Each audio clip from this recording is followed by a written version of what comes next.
नमस्कार दोस्तों। अ, हम लोगों ने कल की जो स्लाइड थी उसमें हमने स्वदेशी आंदोलन के बारे में काफ़ी कुछ पढ़ लिया था। उसी को आगे बढ़ाते हुए हम लोग अ, और उसके बारे में थोड़ा डिटेल में जानते हैं। तो इसके लिए देखते हैं। तो जब हमने यहाँ तक बात कर ली थी कि 5 जुलाई 1905 में अ, घोषणा कर दी गई सरकार ने जनता के विरोध के बावजूद, इसलिए जनता ने भी बहुत ज़्यादा प्रतिरोध दिखाया और इसको 16 अक्टूबर 1905 को जब ये विधिवत रूप से लागू हो गया, मतलब कि जो बंगाल है, जो अभी तक एक यूनिट था, उसको 2 भागों में विभाजित कर दिया। ईस्ट बंगाल और वेस्टर्न बंगाल, यानी कि पूर्वी बंगाल और पश्चिमी बंगाल, वो भी भाषा और धर्म के आधार पे। इसका बहुत ज़्यादा विरोध बंगाल में हुआ और आंदोलनकारियों ने तो इस दिवस को शोक दिवस के रूप में मनाया। लोगों ने हिंदू मुस्लिम एकता को बनाए रखने के लिए, ये संदेश देने के लिए कि हिंदू मुस्लिम ब्रेक नहीं हुए हैं, हिंदू मुस्लिम एकता खत्म नहीं हुई है, सरकार चाहे कुछ भी करे, हिंदू मुस्लिम एकता खत्म नहीं होगी। इसको इसको प्रदर्शित करने के लिए, इसको जनता सरकार को बताने के लिए उन्होंने एक दूसरे के हाथों पे राखियां बांधी।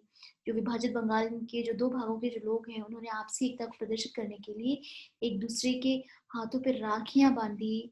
कुछ लोगों ने व्रत रखे, कुछ लोगों ने गंगा में स्नान किया, कुछ लोगों लोगों ने नंगे पांव पदयात्रा की और वंदे मातरम के गीत गाए।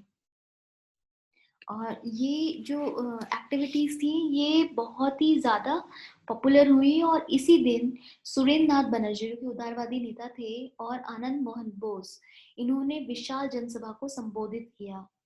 और ऐसा कहा जाता है कि ये जो सभा थी, विशाल जनसभा जो थी, वो स्वतंत्रता आंदोलन से संबंधित अभी तक की सबसे बड़ी विशाल जनसभा थी और इसमें बहुत सारी जनता ने बंगाल विभाजन के विरोध में पार्टिसिपेशन किया। जनसभा में शामिल प्रदर्शनकारियों ने इस विरोध अभियान जो कि बंगाल विभाजन के विरोध में चालू कर रखा था, उसको चलाने के लिए 50,000 रुपए एकत्रित कर दिए। और ये जो आंदोलन है, धीरे धीरे बंगाल से निकल के भारत के अन्य राज्यों में भी फैलने लगा। पूना, बंबई में इस समय जो बाल गंगाधर तिलक हैं, उन्होंने इस आंदोलन को नेतृत्व प्रदान किया। इसी तरीके से पंजाब में लाला लाजपत राय और अजीत सिंह हैं, उन्होंने इस आंदोलन को नेतृत्व दिया। दिल्ली में हैदर हैदर रजा और मद्रास में चिदम्बरम पिल्लई ने इस आंदोलन को लीडरशिप दी और ये आंदोलन जो है धीरे धीरे पूरे भारत में फैलने लगा। इस समय जो कांग्रेस की स्थिति थी, वो बहुत ही अलग तरीके की थी, क्योंकि हम जानते हैं कि कांग्रेस में इस समय उदारवादी नेताओं का बोलबाला था। सुरेंद्र नाथ बनर्जी, गोपाल कृष्ण गोखले, दादा भाई नौरोजी, ये जो थे बहुत उदारवादी नेता थे और ये सरकार का विरोध का खास समर्थन नहीं करते थे, बल्कि मैंने आपको जैसे बताया था पिछले स्लाइड में कि ये पिछले लेक्चर में कि ये लोग बहुत सांवैधानिक उपायों में विश्वास करते थे। ज्ञापन देना, प्रार्थना पत्र देना, सभाएं करना, एक जनमत तैयार करना सरकार के विरुद्ध में, ये सब काम वो करते थे। लेकिन कोई डायरेक्ट अटैक, डायरेक्ट आलोचना सरकार की ये लोग नहीं करते थे, क्योंकि इनका एक डीप फेथ था सरकार में कि सरकार चाहे कितनी भी बुरी हो, लेकिन अंत में वो कल्याणकारी ही है, न्यायिक है। सरकार के, ब्रिटिश सरकार के न्यायिक रूप में उनका पूर्ण रूप से विश्वास था। लेकिन उन्होंने भी इस समय गोपाल कृष्ण गोखले की लीडरशिप में, अध्यक्षता में, इस अधिवेशन में, इसका जो वार्षिक अधिवेशन हुआ 1905 में, उसमें कुछ कठोर निर्णय लिए जो कि उनके हिसाब से कठोर ही थे, जिसमें कर्जन की जो प्रतिक्रियावादी नीति है और बंगाल विभाजन की आलोचना की गई। और दूसरा, बंगाल में बंग भंग विरोधी आंदोलन और स्वदेशी अभियान को समर्थन देना। ये उन्होंने दो पोजीशन अपनाए। अभी तक जो उदारवादी नेता हैं वो सरकार की आलोचना को बहुत ज्यादा सही नहीं समझते, लेकिन उन्होंने अब इस बात को आंदोलन में स्वीकार कर लिया। कांग्रेस के जो उदारवादी नेता हैं उन्होंने अपने अधिवेशन में इन दो प्रस्तावों को पारित कर दिया। इसी तरीके से जो ये मैंने आपको बताया कि दोनों जो उदारवादी जो नेता हैं और उग्रवादी जो नेता हैं, जो एक्सट्रीमिस्ट जिनको कहा जाता है, उन दोनों के विचारों में बहुत अंतर था। और ये जो बाल गंगाधर तिलक हैं, लाजपत राय हैं, विपिन चंद्र पाल हैं, अरविंद घोष हैं, ये सरकार की न केवल आलोचना करने तक ही सीमित थे, बल्कि ये पुरजोर रूप में स्वदेशी वस्तुओं का समर्थन और विदेशी वस्तुओं का बहिष्कार करने की बात कह रहे थे। और वो ये मानते थे कि अभी एक बहुत सही समय है, हमें इस आंदोलन को केवल बंगाल तक ही सीमित नहीं रखना चाहिए, बल्कि इसको पूरे भारत में प्रचारित प्रसारित किया जाना चाहिए, जिससे कि जो हमारा स्वतंत्रता का जो एक लक्ष्य है, पूर्ण स्वराज का जो लक्ष्य है, उसको प्राप्त किया जा सके। लेकिन मैंने आपको बताया कि जो कांग्रेस में इस समय में उदारवादी यानी नरमपंथी पंथी जो लोग हैं, उनका प्रभुत्व था। और इसके कारण से जो उग्रवादी यानी कि नरमपंथी और गर्मपंथी जो लोग थे, उन दोनों के बीच में एक वैचारिक टसल होना शुरू हो गया, आइडियोलॉजिकल टसल होना शुरू हो गई। आइडियोलॉजिकल टसल कुछ कुछ महत्वपूर्ण बिंदुओं पर हुई, जिनमें कि उनके जो मेथड्स थे, उनके जो दोनों जो पंथ थे, उनके जो मेथड्स थे बहुत ही डिफरेंट तरीके थे। एक जो वर्ग है नरम पंथी जो है या उदारवादी जो लोग हैं, वो संवैधानिक उपायों में विश्वास करते थे। सरकार की आलोचना करना वो बहुत सही नहीं समझते थे। और सरकार की इनकी जो न्यायिक प्रक्रिया है उनमें उसका पूर्ण अगाध विश्वास था, और वो ब्रिटिश शासन में भी बहुत विश्वास करते थे।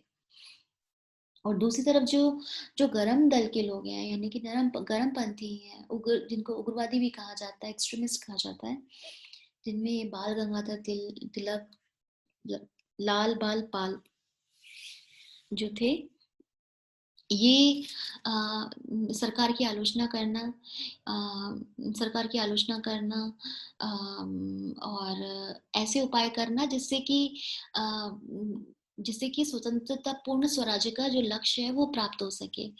और अभी तक कांग्रेस ने जिस पर अभी तक नरम पंथियों का प्रभुत्व था, उन्होंने पूर्ण स्वराज की बात नहीं की थी, अभी भी वो अधिशासन की ही बात कह रहे थे। तो 1906 में भारतीय राष्ट्रीय कांग्रेस का जो वार्षिक अधिवेशन आयोजित किया गया कलकत्ता में, इस अधिवेशन में दादा भाई नौरोजी की अध्यक्षता में कांग्रेस ने प्रस्ताव पारित किया कि कांग्रेस का लक्ष्य इंग्लैंड या अन्य उपनिवेशों की तरह ही स्वराज या स्वराज प्राप्त करना है। वो अभी भी अधिराज्य की बात कर रहे थे। और जो जो गरम दल के लोग हैं, यानी कि उग्रवादी जो हैं, वो अब पूर्ण स्वराज की बात कर रहे थे, पूर्ण स्वराज की बात कर रहे थे। इसलिए वैचारिक मतभेद दोनों में बहुत तीव्र गति से उभर रहा था। और ये जो मतभेद हैं वो बहुत अन्य अन्य विषयों पे, जिनमें मैंने कुछ विषयों पे प्रकाश भी डाला है, उनमें लगातार बढ़ा ही जा रहा था, जिसकी परिणति हमको 1907 में सूरत अधिवेशन में दिखाई देती है। और इस सूरत अधिवेशन में कांग्रेस के दो जो दल थे, जो कि अभी तक साथ में ही थे, अपैरेंटली दो दल नहीं थे, बल्कि प्रभुत्व था नरम दल का कांग्रेस पर। जब 1907 में कांग्रेस दो गुटों में डिवाइड हो गई। और इस विभाजन का स्वदेशी अभियान और अन्य जो तात्कालिक आंदोलन थे उन सब पे बहुत ज़्यादा डिटेल में प्रभाव पड़ा। और इसके बाद ये हुआ कि धीरे-धीरे ये जो नरम दल के लोग हैं ये साइडलाइन होते चले गए और जो उग्रवादी जो लोग हैं यानी कि गरम दल के जो लोग हैं वो प्रभावी होना प्रारंभ हो गए। और ये स्वदेशी आंदोलन बहुत ज़्यादा सक्सेसफुल हुआ क्योंकि इसी टाइम पीरियड में राष्ट्रीय शिक्षा के क्षेत्र में काफ़ी सारे नए कॉलेजेस, स्कूल्स, विश्वविद्यालय खोले गए और कई नेशनल केमिकल फैक्ट्रीज की स्थापना की गई। काफ़ी सारे नए न्यूज़पेपर्स वगैरह संचालित होना प्रारंभ हुए। और विदेशी स्वदेशी को बहुत ज़्यादा बढ़ावा मिला, विदेशी वस्तुओं का बहिष्कार हुआ। तो कहीं ना कहीं जो अंग्रेज़ों के जो आर्थिक हित हैं उनको भी बहुत नुकसान हुआ। हालांकि अंग्रेजी सरकार ने इस डैमेज को बहुत ही जल्दी कंट्रोल में कर लिया, लेकिन इसका दूरगामी प्रभाव हमको बाद में मिले क्योंकि ये जो जो तरीका है वस्तुओं का बहिष्कार करने का, स्वदेशी अपनाओ जो तरीका है, बाद में इसका उपयोग गांधी जी ने भी अपने आंदोलनों में किया है। अपने जितने भी आंदोलन हुए उनमें इन्होंने इन तरीकों का उपयोग अपने आंदोलनों में किया है। तो ये आंदोलन जो है बहुत ही इम्पोर्टेंट आंदोलन है और एक तरीके से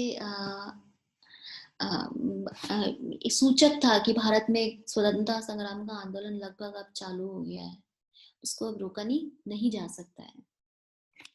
ठीक है, आज के लिए इतना ही। कल हम लोग और देखते हैं क्या क्या आगे की और जो टॉपिक्स हैं उनको हम कवर करेंगे। धन्यवाद।